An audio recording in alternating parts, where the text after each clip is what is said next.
Good morning students. Class 9 की जो history का टॉपिक चल रहा था, हम जो चैप्टर चल रहा था पहला हम लोगों का कि फ्रांसीसी क्रांति में आज का टॉपिक है कि फ्रांस में राजतंत्र का उन्मूलन और गणतंत्र की स्थापना। इसके बारे में आज हम लोग पढ़ने वाले हैं, जो बहुत ही महत्वपूर्ण टॉपिक माना जाता है। आइए हम लोग चर्चा करते हैं कि फ्रांस में जो स्थिति थी वहाँ की, जिस तरीके से लुई 16 तानाशाही कर रहा था, वहाँ पर मनमाने तरीके से कानून बना करके लोगों पर कर लादा करता था और विशेषाधिकार मिला हुआ था प्रथम और द्वितीय स्टेट के लोगों को ही। तो लुई 16 क्या करता है कि लुई 16 जो है वहाँ पर फ्रांस की स्थिति आने वाले वर्षों में तनावपूर्ण बनी रही और लुई 16 ने संविधान पर हस्ताक्षर कर दिए थे कि प्रशा के राजा से उसकी गुप्त वार्ता चल रही थी। और उसने क्या किया कि प्रशा के राजा से उसकी गुप्त वार्ता चल रही थी और फ्रांस की घटनाओं के अन्य पड़ोसी देशों के शासक भी चिंतित थे फ्रांस की घटना को लेकर के, स्थिति को लेकर के।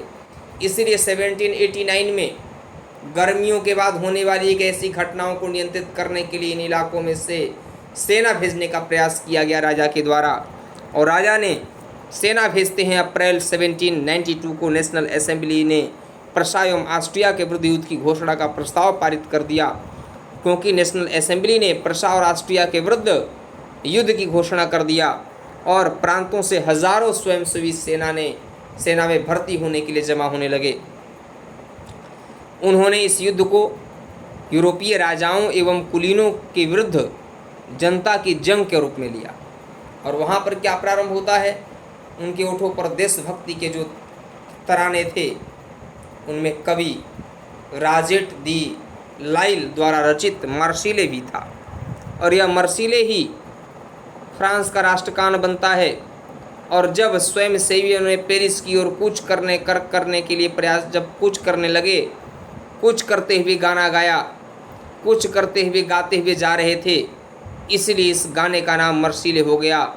और अब फ्रांस का राष्ट्रगान यही बन गया, मर्सिले। तो आप देख रहे हैं कि प्रांतों से हजारों स्वयंसेवी सेना भर्ती होने के लिए जमा हो रहे थे। क्यों हो रहे थे? क्योंकि शासकों ने सेना भेजने की योजना बना ली थी, लेकिन जब तक इस योजना पर अमल होता तब तक अप्रैल 1792 में नेशनल असेंबली ने प्रशा और ऑस्ट्रिया के विरुद्ध युद्ध की घोषणा का प्रस्ताव पारित कर दिया। स्वयंसेवी सेना में भर्ती होने के लिए जमा होने लगे। इस युद्ध को यूरोपीय राजाओं और कुलीन वर्गों के विरुद्ध जनता की जंग से लिया गया और उनके ओठों पर गाने थे, देशभक्ति गाने थे। इसीलिए तो राजेट दी लाइल ने रचना किया मर्सिले का। और यह मर्सिले स्वयं से ही गाते हुए जा रहे थे, रास्ते में कूच भी कर रहे थे, गाते हुए जा रहे थे। इसीलिए इसे फ्रांस का राष्ट्रगान कहा गया। क्रांतिकारियों ने जनता को भारी क्षति एवं आर्थिक कठिनाइयां झेलनी पड़ी। क्रांतिकारी युद्धों से जनता को भारी क्षति पहुंचा, कठिनाइयां झेलनी पड़ी। पुरुषों के मोर्चे पर चले जाने के बाद घर परिवार और रोजी रोटी की जिम्मेदारी औरतों के कंधे पर थी, लेकिन औरतों ने भी इस क्रांति से, उदारवादी राष्ट्रवादी आंदोलन से पीछे नहीं हटा। और देश की आबादी के एक बड़े हिस्से को ऐसा लगता था कि क्रांति के सिलसिले को आगे बढ़ाने की ज़रूरत है, क्योंकि 1791 के संविधान में सिर्फ अमीरों को ही राजनीतिक अधिकार प्राप्त हुए थे। फ्रांस में लोग राजनीतिक क्लबों में अड्डे जमाकर सरकारी नीतियों और अपनी कार्य योजना का परवास किया करते थे। जैकोबिन क्लब बनाए गए थे वहाँ पर, और जैकोबिन क्लब सबसे सफल क्लब था वहाँ पर, जिनका नाम पेरिस के भूतपूर्व convent of the Saint Jacob के नाम पर पड़ा था, जो अब इस राजनीतिक समूह का अड्डा बन गया था। और यहाँ पर महिलाएं भी सक्रिय थीं, वे भी अपना अपना क्लब बना ली थीं और अपना अपना क्लब बना करके फ्रांस की स्थिति के बारे में आपस में चर्चा किया करती थीं। और वे देखती थीं कि किस तरह से यहाँ पर कंडीशन खराब हो चुका है फ्रांस का। जैकोबिन क्लब के जो सदस्य मुख्यतः समाज के कम समृद्ध हिस्सों से आते थे, क्योंकि तीसरे स्टेट के लोग ही शामिल होते थे। तीसरे स्टेट के लोग में उसमें घड़ी बनाने वाले नौकर थे, दिहाड़ी मजदूर वाले थे, पेस्ट्री बनाने वाले थे, जूता बनाने वाले थे, कृषक लोग थे, ये लोग ही जैकोबिन क्लब के सदस्य बन रहे थे, क्योंकि जैकोबिन क्लब के सदस्य मुख्यतः समाज के कम समृद्ध के हिस्से से आते थे। इनमें छोटे दुकानदार भी थे, कारीगर भी थे, जूता बनाने वाले, पेस्ट्री बनाने वाले, है ना, घड़ी साज छपाई करने वाले, नौकर, दिहाड़ी मजदूर, ये सब शामिल थे। उनका नेता था मैक्सिमिलियन रोबेस्पियर। कौन था इनका नेता? मैक्सिमिलियन रोबेस्पियर था। और जैकोबिनों की एक बड़े वर्ग ने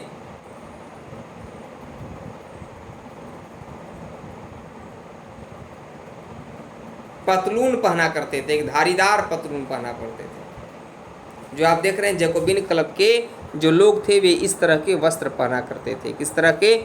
इस तरह के वस्त्र पहना करते थे जैकोबिन क्लब के लोग। पुरुष ऐसे पहनते थे और महिलाएं इस तरह की वस्त्र पहना करती थी, शूज वगैरह पहना करती थी। ये इनका ड्रेस था जो है, जो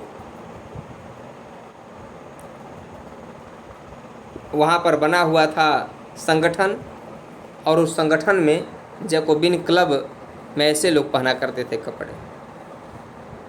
धारीदार लंबी पतलून पहनने का निर्णय लिया वहाँ पर लोगों ने जो क्लब में शामिल थे, और ऐसा उन्होंने समाज के फैशन परस्त वर्ग, खास तौर से घुटने तक पहने जाने वाले ब्रीचेस पहनने वाले कुलीनों से खुद को अलग करने के लिए किया था कि हम उनसे अलग हैं।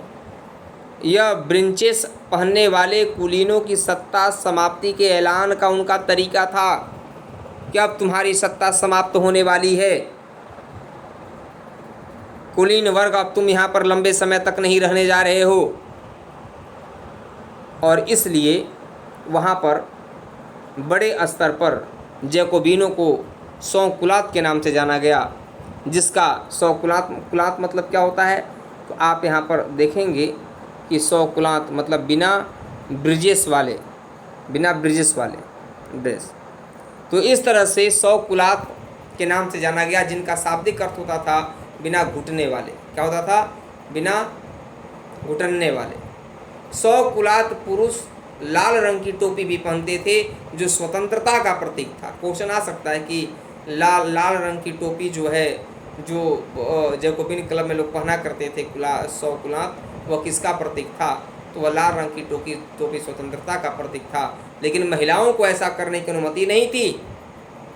1792 की गर्मियों में जैकोबिनों ने खाद्य पदार्थों की महंगाई और महंगाई एवं अभाव से नाराज पेरिस वासियों को लेकर एक विशाल हिंसक विद्रोह की योजना बनाई, और 10 अगस्त के सुबह उन्होंने ट्यूलेरिये के महल पर धावा बोल दिया और राजा के रक्षकों को मार डाला गया। खुद राजा को कई घंटों तक बंधक बना लिया गया वहाँ पर। बाद में असेंबली के शाही परिवार को जेल में डाल देने का प्रस्ताव पारित किया गया, और बाद में असेंबली से वहाँ पर जेल में उन्हें डाल दिया जाता है। नेशनल असेंबली जो बनी थी,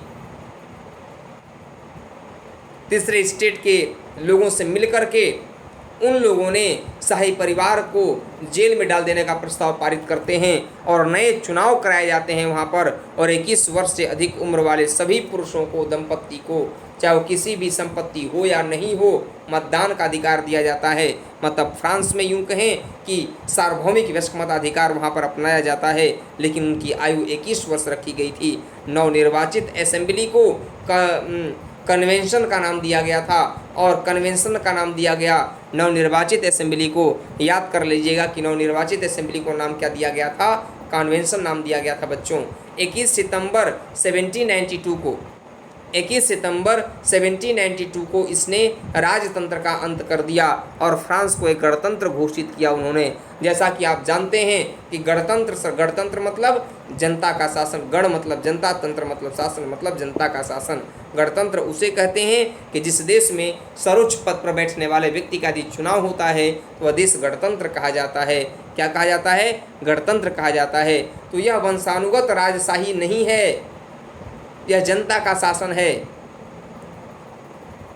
आप कुछ अन्य गणतांत्रिक देशों के बारे में जानकारी प्राप्त करने की कोशिश करें और देखें कि वे कब और कैसे गणतंत्र हुए। जैसे भारत के बारे में सोचें, साउथ अफ्रीका के बारे में सोचें, तो आप ऐसा विचार कर सकते हैं। तो इस तरीके से बात आगे बढ़ती है और लुई 16 को न्यायालय द्वारा देशद्रोह के आरोप में मौत की सज़ा सुना दी जाती है और 21 जनवरी 1793 को प्लेस डीला कॉन्कॉर्ड में उसे सार्वजनिक रूप से फांसी दे दी जाती है और जल्द ही रानी मेरी एंतोइनेट का भी वही हश्र होता है। मतलब यूं कहें, देशद्रोह का मतलब होता है कि जो लोग अपने देश के साथ विश्वासघात करते हैं उसे देशद्रोह कहा जाता है, क्योंकि ये लोग देशद्रोह ही तो किए थे, क्योंकि ये लोग प्रथम और द्वितीय स्टेट के लोग से विशेषाधिकार उन्हें प्रदान किए थे और तीसरे स्टेट वालों से टैक्स वसूला करते थे। स्थितियां उनकी खराब थी, समाज में कंडीशन उनका खराब था। अब वहाँ पर क्या होता है कि आतंक का राज प्रारंभ होता है। मतलब 1793 जब ये राजा खत्म हो गए, लुई 16 का शासन खत्म हो गया, जब गणतंत्र बन गया, तो गणतंत्र बनने के बाद क्या होता है कि वहाँ पर मैक्सिमिलियन रोबेस्पियर जो जैकोबिन क्लब का हेड था, जो उन्हें आतंक का राज उसी से संबंधित है। आइए हम चर्चा करते हैं इसके बारे में। तो 1793 से 1794 तक के काल को आतंक का युग कहा जाता है, क्योंकि रोबेस्पियर ने नियंत्रण और दंड की सख्त नीति अपनाई थी। क्योंकि लोगों ने जब लुई 16 से लोगों ने हटा, लुई 16 को जब फांसी दे दी गई, उसके बाद मैक्सिमिलियन रोबेस्पियर को ही शासक बनाया जाता है। लेकिन मैक्सिमिलियन रोबेस्पियर ने भी नियंत्रण और दंड की नीति अपनाई, क्योंकि उसके हिसाब से गणतंत्र के जो भी शत्रु थे, कुलीन वर्ग और पादरी और अन्य राजनीतिक दलों के सदस्य, उसकी कार्यशैली से असहमति रखने वाले पार्टी सदस्य, उन सभी को गिरफ्तार करके वह जेल में डाल दिया था।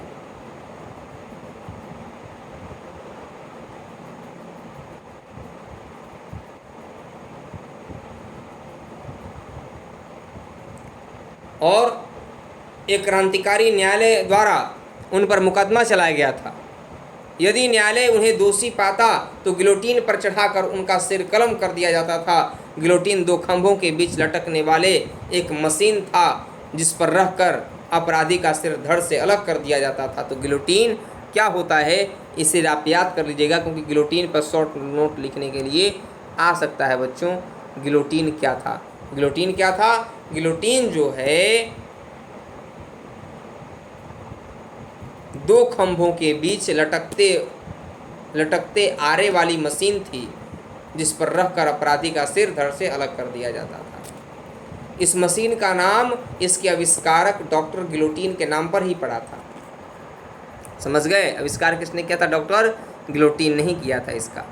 तो रोबेस्पियर सरकार ने कानून बनाकर मजदूरी एवं कीमतों की अधिकतम सीमा तय कर दी। गोश्त एवं पाव रोटी की राशनिंग कर दी। राशनिंग मतलब दाम फिक्स कर दिया। किसानों को अपना अनाज शहरों में ले जाकर सरकार द्वारा तय कीमत पर बेचने के लिए बाध्य किया गया।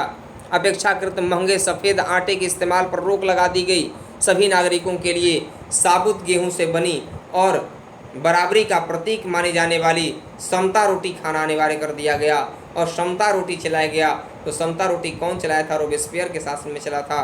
और बोलचाल और संबोधन में भी बराबरी का आचार व्यवहार लागू करने की कोशिश की गई और परंपरागत है ना मानस्यूर महाशय एवं महोदया के स्थान पर अब क्या कहा जाने लगा? फ्रांसीसी पुरुष और महिलाओं को सितुएन मतलब नागरिक एवं सितुइनी मतलब नागरिका नाम से संबोधित किया जाने लगा। मतलब चर्चों को बंद कर दिया गया, उनके भवनों को बैरक या दफ्तर बना दिया गया। रोबेस्पियर ने अपनी नीतियों को इतनी सख्ती से लागू किया, उसके समर्थक भी त्राही करने लगे। अंततः जुलाई 1794 में न्यायालय द्वारा उसे दोषी ठहराया गया और गिरफ्तार करके उसे गिलोटीन पर चढ़ा दिया गया। इस तरीके से आतंक का राज जो था वहाँ पर समाप्त हो जाता है। और फिर अगले वहाँ पर क्या होता है कि जब इसका शासन समाप्त होता है, इसका शासन समाप्त होने के बाद फिर वहाँ पर डायरेक्टरी शासित फ्रांस आता है।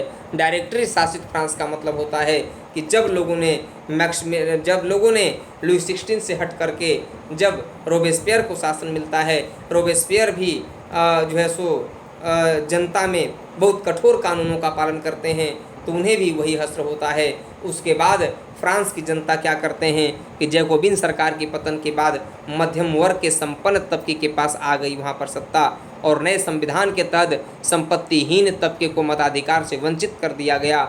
इस संविधान में 2 चुनौती दी गई कि विधान परिषदों का प्रावधान था जो मतलब इस संविधान में चुनी गई विधान परिषदों का प्रावधान था और इन परिषदों में 5 सदस्यों वाली एक कार्यकारिणी थी जिसे डायरेक्टरी कहा गया और डायरेक्टरी को नियुक्त किया गया। और यहाँ पर इस प्रावधान के जरिए जैकोबिनो के शासनकाल वाली एक व्यक्ति केंद्रित कार्यपालिका से बचने की कोशिश की गई। मतलब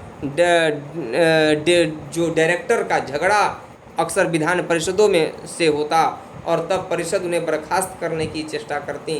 डायरेक्टरी की राजनीतिक अस्थिरता ने सैनिक तानाशाह नेपोलियन बोनापार्ट के उदय का मार्ग प्रशस्त कर दिया, क्योंकि यह जो डायरेक्टरी की राजनीतिक अस्थिरता ने सैनिक तानाशाह नेपोलियन बोनापार्ट के उदय का मार्ग प्रशस्त किया और सरकार के रूप में इन सभी परिवर्तनों के दौरान स्वतंत्रता, विधि सम्मत समानता और बंधुत्व प्रेरक आदर्श बने रहे। इन मूल्यों ने आगामी सदी में न सिर्फ फ्रांस बल्कि बाकी यूरोप के राजनीतिक आंदोलनों को भी प्रेरित किया, क्योंकि जिस तरीके से आपने देखा फ्रांस में जिस तरीके से परिवर्तन हो रहे थे, लुई 16 गए, लुई 16 के बाद फिर मैक्सिमिलियन रोबेस्पियर गए, मैक्सिमिलियन रोबेस्पियर के बाद यहाँ पर डायरेक्टरी रूल आता है, 5 लोगों में सत्ता बांट दी जाती हैं। लेकिन यहाँ पर क्या हुआ कि डायरेक्टरी रूल में भी कुछ कमी था, क्योंकि डायरेक्टरी की राजनीतिक अस्थिरता थी। वहाँ पर ने सैनिक तानाशाह जो नेपोलियन था उससे आगे बढ़ने का मौका मिला और बाद में नेपोलियन बोनापार्ट क्या करता है, नेपोलियन बोनापार्ट ने ये जो डायरेक्टरी रूल था, जो लोगों के द्वारा लोगों के सिफारिश से बना था, लोगों के चुनी हुई पार्टी थी यह, है ना, लोगों की चुनी हुई सरकार थी यह जो डायरेक्टरी रूल, इसे भी बाद में नेपोलियन क्या करता है, हटा देता है, समाप्त कर देता है। अब हम लोग तो आज हम लोग यहीं तक पढ़ते हैं टॉपिक को, और अगले टॉपिक में हम लोग क्या महिलाओं के लिए भी क्रांति हुई, महिलाएं भी किस तरीके के साथ दी इसमें, उनके लिए भी हम जो है सो इस अगले कड़ी में पढ़ेंगे। तो आज के लिए बस इतना ही। नमस्कार, जय हिंद।